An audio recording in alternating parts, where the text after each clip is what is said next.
So, are you satisfied with the hearing? Very much so. Well, as you have seen, there was nothing to worry about. Indeed. Shall we order now? Sure. Can I get you something to drink? Yes, dear. I would like a glass of red wine. I can't make up my mind. What would you recommend? May I suggest the house cocktail? What exactly is it? It's a combination of rum, lime juice, sugar, mint, and soda water. First you mix the mint and the sugar and a splash of soda until the sugar melts. And then you pour the rum and the lime juice into a shaker with some ice. And then you top it with a splash of soda and It sounds great, but I would like something less elaborate. I see. May I propose a glass of champagne? That would be fine.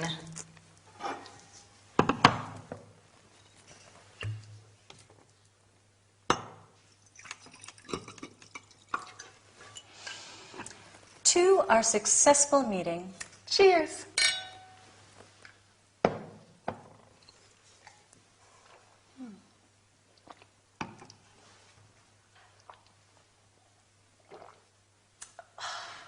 Would you like another drink? Oh, no, thank you. I already feel a bit dizzy. I'm afraid I have to go. I have an appointment in half an hour's time. Oh. May I have the bill, please? Sure, it's 15 pounds. Put your wallet away. This is my treat. No, you paid for dinner last time.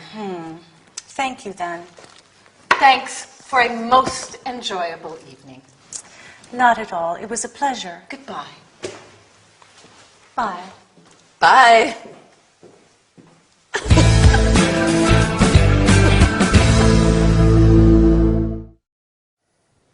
Hi, everybody. I think that you have been working hard enough. So today, we are going to have a nice drink. Having a drink together, just like a meal, is a good way to establish a relationship. So it's very useful to know the appropriate language. Today, we are going to learn about ordering, recommending something, proposing a toast, paying a bill. As you have seen, Miranda and Miss Adams are in a cafe celebrating the results of a hearing. Miss Adams asks, "Shall we order now?" You can also say, "Are you ready to order?" or "Would you like to order?" Emily asks them, "Can I get you something to drink?"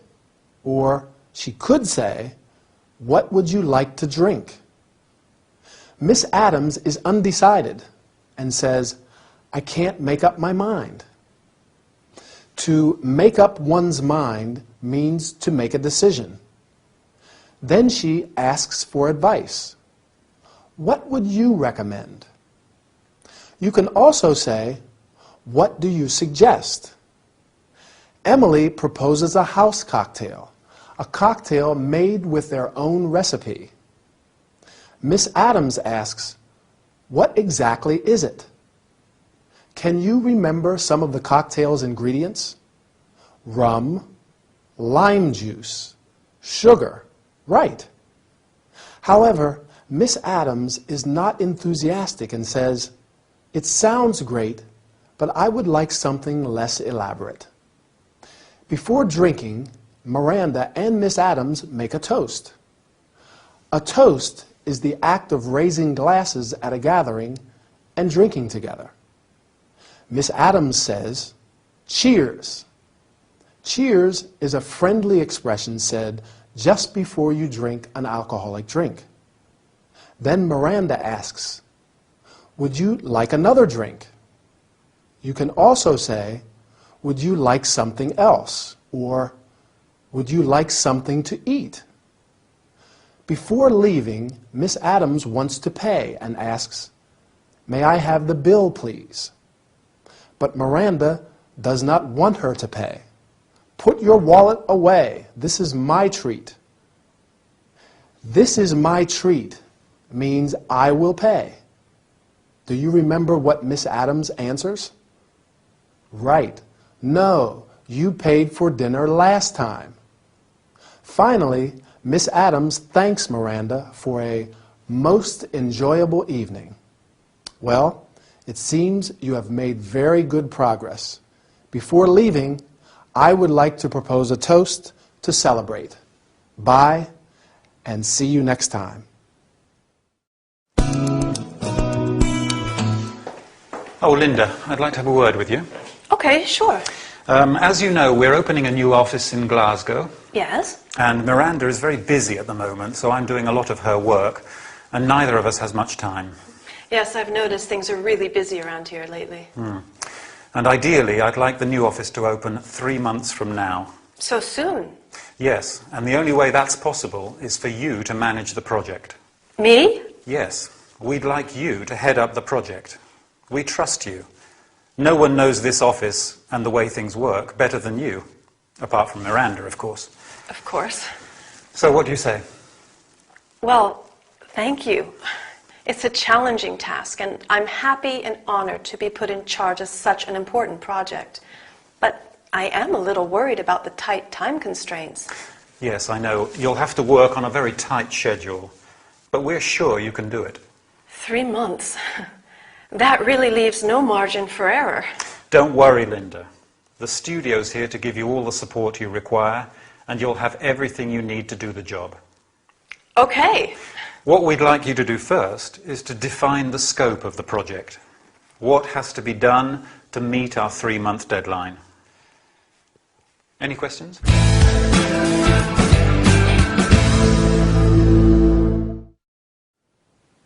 Hi, good for Linda. She's in charge of an important project. I don't envy her much, though. She's got a lot of work to do if they want to open a new office in 3 months. So Al's briefing her. He's informing her of the news and instructing her on what she has to do. That's what we call a briefing. He asks Linda to head up the project, be in charge of it. That means be the head. She will therefore have to manage the project, direct it. That's a big job for Linda. In fact, she says it's a challenging task. It's a difficult but stimulating job. It's challenging. So why is it difficult? Well, Linda's worried about the tight time constraints. The time she has is very little. The deadline is in 3 months. We can call it a 3-month deadline. A deadline is the final time or day that you have to finish a project. The lack of time leaves no margin for error. She can't make any mistakes because she doesn't have the time to fix things. There is no margin, no space, in this case, no time for mistakes. This means she'll have to work on a tight schedule. What is a schedule? When we are talking about a person's schedule, we mean their daily or weekly plans. But in this case, the schedule is the timed plan of procedures for the project. All the things Linda has to do and when she has to do them. Well, Al reassures her that she'll receive all the support she requires and that she will have everything she needs to do the job. And what's the first thing she has to do? Do you remember? That's it. She has to define the scope of the project. In project management, the scope is the totality of work needed to complete a project. Linda has to define the scope, specify exactly what everybody involved has to do. Good luck, Linda, and goodbye for now. See you soon.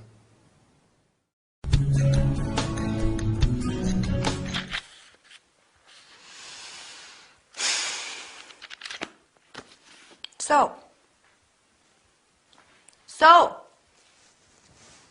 ready for our coffee? Or do you prefer I come back after the gym? You went to the gym yesterday, didn't you? Sure, I go every day. Every day? Yes, it's great. The gym has state-of-the-art equipment, space-age machines, which give you a total body workout in less time. Uh-huh. When you start, you get a wellness key, which you plug into the machines that you use. A key? Yes, it keeps track of what you do, the calories burned and the heart rate. I see. These machines make exercising interesting and fun. For instance, they have a treadmill, which has integrated satellite TV and radio, which makes your training more entertaining. Yeah, sounds great. Have a look at my biceps. I think the basic concepts are the same. Lose weight, gain strength, keep healthy, right? Yes, but the modern equipment allows you to achieve the same results in a shorter period of time. I don't particularly like all this high-tech stuff. I still prefer natural activities like jogging. There is nothing as enjoyable as jogging outside on a sunny day, maybe listening to some good music. With your iPod plugged in, right? Yes. You see, you rely on modern technologies too.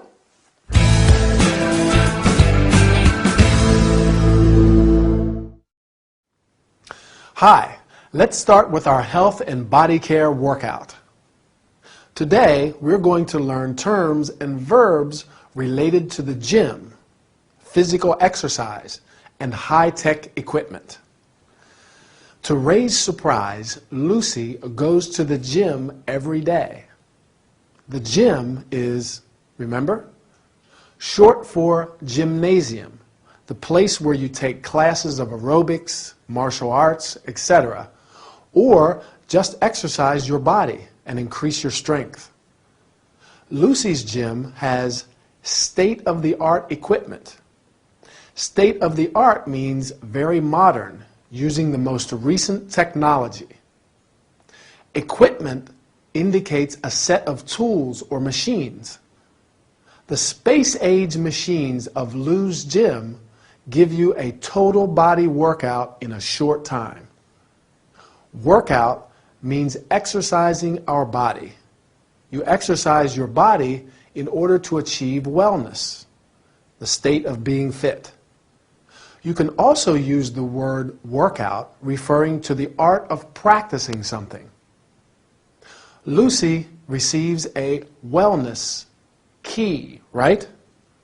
It's an electronic device that keeps a record of all the exercises, the calories burned, and the heart rate.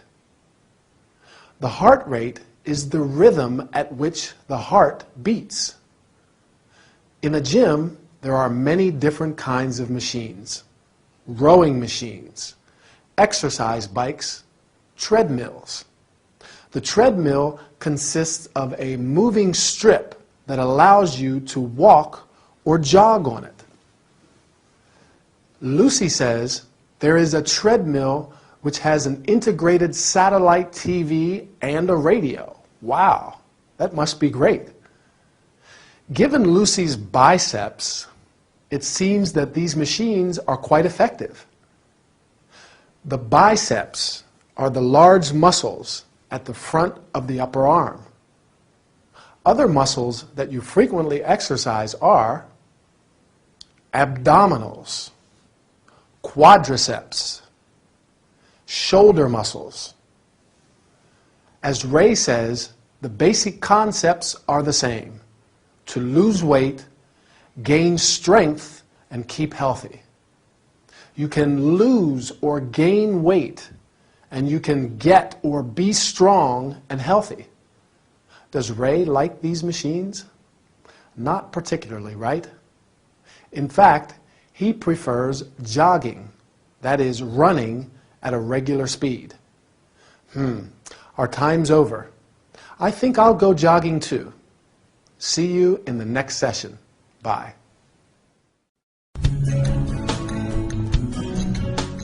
So, what can I get you? I'll have a cup of hot milk with honey, please. Okay. I know. You probably think it's strange that I'm having hot milk at this time. I would normally order a glass of wine or a vodka tonic. But I'm expecting, A baby? yes. You're pregnant? How wonderful! Congratulations. Yes, thank you. I'm very happy too.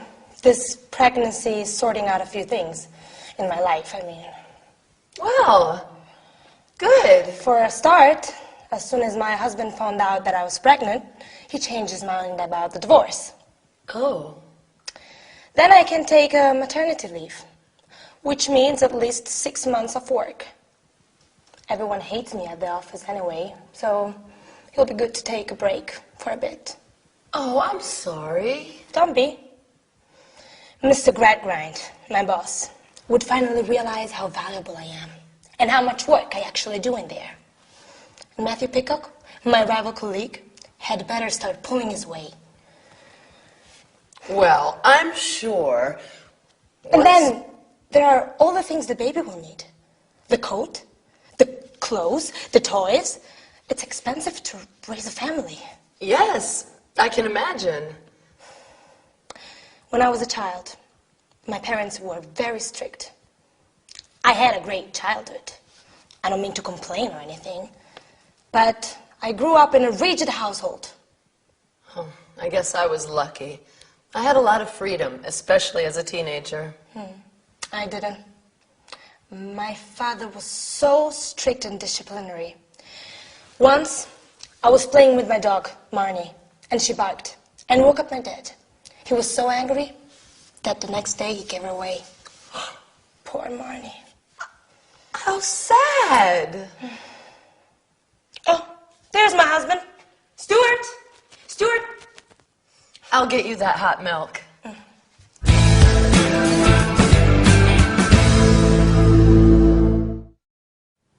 Well, Emily looks relieved that Stuart's arrived.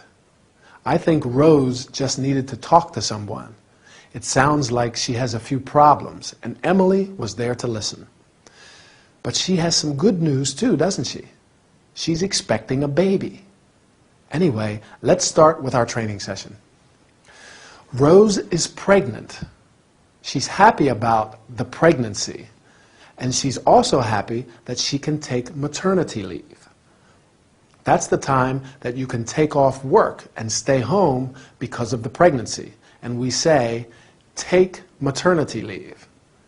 However, the rest of Rose's life doesn't sound too happy.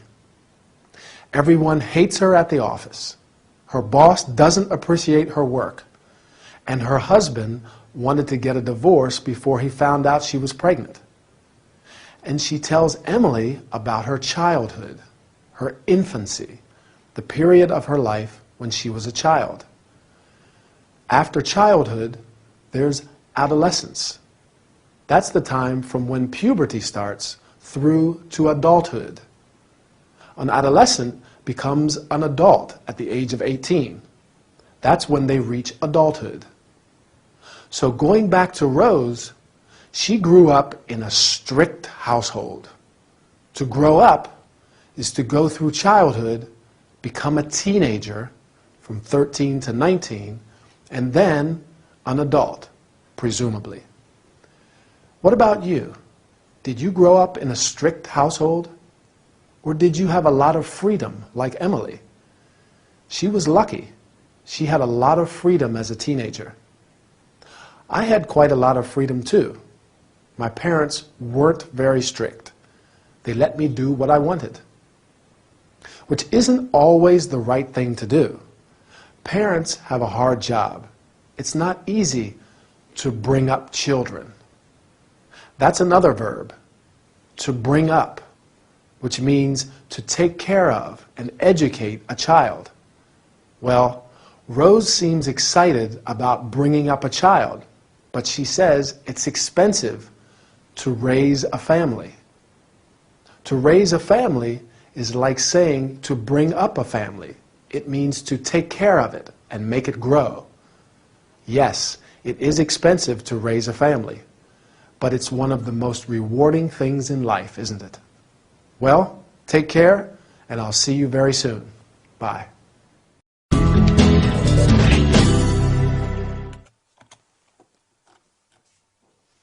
Good evening, madam. How may I help you?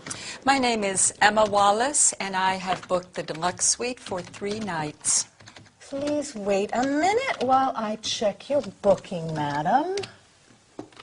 Here it is, deluxe suite for 3 nights. That's correct. May I see your passport, please? Yes, of course. Here it is. Thank you. All you need to do is fill in this registration card. Sure thing.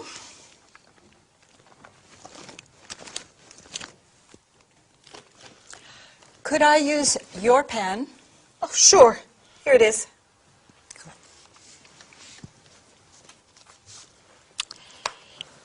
EMMAWALLACE.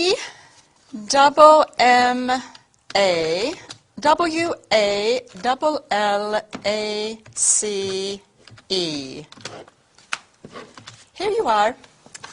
Here is the key card to your room and a brochure of the hotel's facilities. Good. When is breakfast served? Breakfast is served from 7 a.m. to 9:30 a.m. in the restaurant.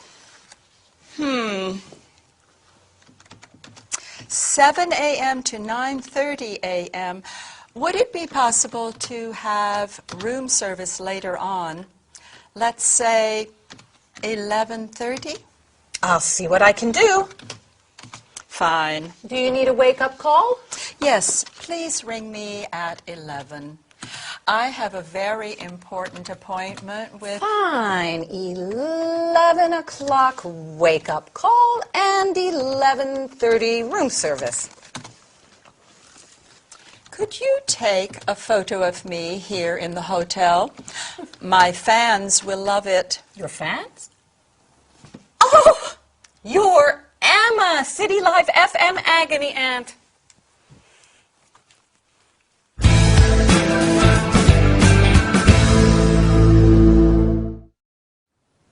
Hi, everybody. Are you ready for an unforgettable workout with our celebrity agony Aunt Emma? Instead of the usual TV studio, she is traveling on the Isle of Wight and has arrived at Cowes. Today, we are going to learn about how to welcome a guest, check-in procedures, hotel services and facilities. Agony Aunt Emma has arrived at Miss Adams Hotel in Cowes and has to check in. At her arrival, Miss Adams welcomes her. Good evening, madam. How may I help you? You can also say, may I help you? Or, can I be of assistance? Emma answers, my name is Emma Wallace, and I have booked. Do you remember what? Well, since she is a celebrity, she has booked the deluxe suite for 3 nights. Along with a suite, you can book a single room, a double room, etc. Miss Adams then checks her booking. Please wait a minute while I check your booking. You can also say, just a moment, I'll check your booking, or let me check your booking. Miss Adams asks to see her passport. May I see your passport, please? And to fill in the registration card. To fill in means to write the necessary information on an official document. She gives her the key card to her room and a brochure of the hotel's facilities. I think you all know what a key card is. However, it's an electronic device in the form of a plastic card which is used to open a door. Facilities means equipment and services provided for a particular purpose.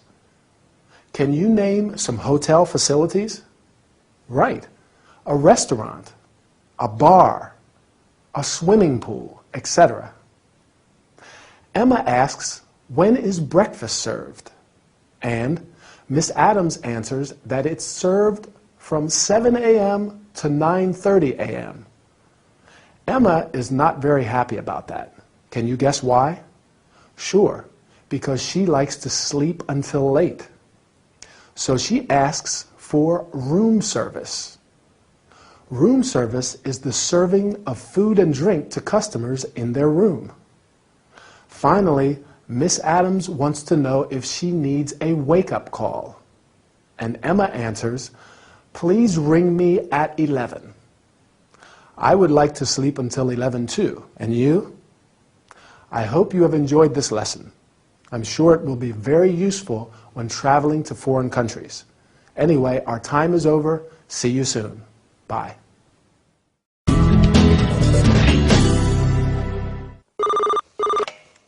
Reception, how may I help you? You have a complaint? I'm sorry to hear that. What seems to be the problem? There are only 2 pillows on your bed. Yes. Well, I can send you up another pillow if you'd like 3. That's no problem. Why do we have such small towels? Our towels are standard size, Miss... Sorry, I didn't catch your name. And what's your room number, Miss Wallace? No, I don't remember what room you're in, Miss Wallace, not off the top of my head, and the computer's switched off. It's just quicker if you tell me what room you're in. However, I can always turn the computer back on. 23, thank you. I'll contact the laundry room immediately and have them bring you a larger towel and another pillow. Good night, Miss Wallace. This is Miss Adams. Can you take a large towel, the largest we've got, to room 23? And another pillow. Thank you.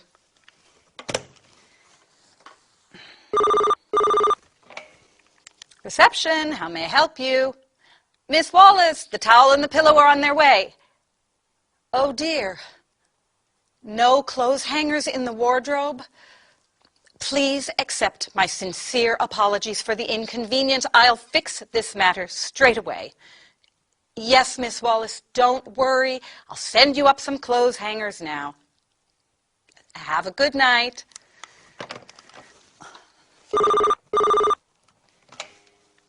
Reception, how may... Miss Wallace, what's the problem now? That's right. There isn't any milk in the minibar. There's never milk in the minibar. Well, if you'd like some milk, you can order it. We have room service. Certainly. Cold milk or warm milk. You'll have your hangers and your cold milk shortly.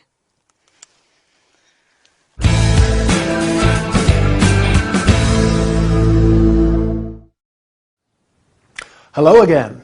How's it going? Do you have to deal with customer complaints at work? Miss Adams, who's at the reception answering the phone, is probably used to hotel guests complaining. But Emma is really testing her patience.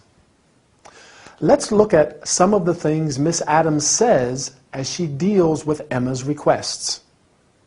First of all, when Emma says she has some complaints, Miss Adams replies, "I'm sorry to hear that." Or we can say, "I'm sorry to hear about this." And she asks, "What seems to be the problem?" Emma wants a bigger towel and another pillow. So Miss Adams promises immediate action. She says, "I'll contact the laundry room immediately." I'll contact. Remember the use of will when we make a spontaneous decision and promise to do something. Now, when Emma calls the second time because there aren't any hangers to hang her clothes in the wardrobe, Miss Adams apologizes. To apologize means to say sorry. But she apologizes in a more formal way than just simply saying sorry.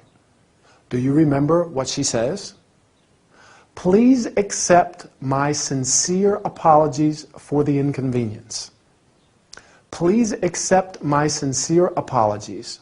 Or we can say, "I apologize for the inconvenience. Then she makes another promise. She tells Emma she'll fix the matter, the problem, immediately. She says, "I'll fix this matter straight away." Although Miss Adams starts to lose her patience with Emma's constant phone calls and requests, she stays calm. She has to. The customer is always right, as they say. So she's polite and helpful. We say she's accommodating.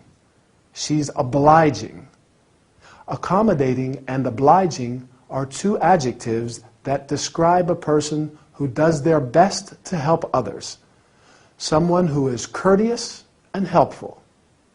It's important to be accommodating and obliging in jobs where you're dealing with customers, isn't it? Well, that's all we have time for today. Keep practicing your English. See you soon. Bye.